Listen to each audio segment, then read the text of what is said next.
জাহান্নামের 7টি দরজা বন্ধ করে দিবে।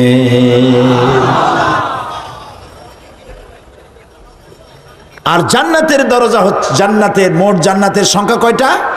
8টা। এখন জাহান্নাম বন্ধ যদি কারোর জন্য হয় তাহলে খোলা হবে কোনটা?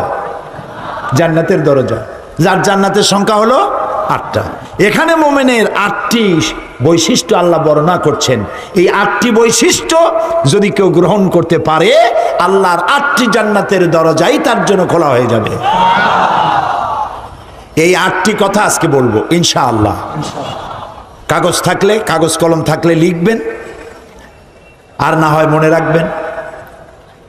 এই ফর্মুলাটি পৃথিবীর কারো বানানো নয়।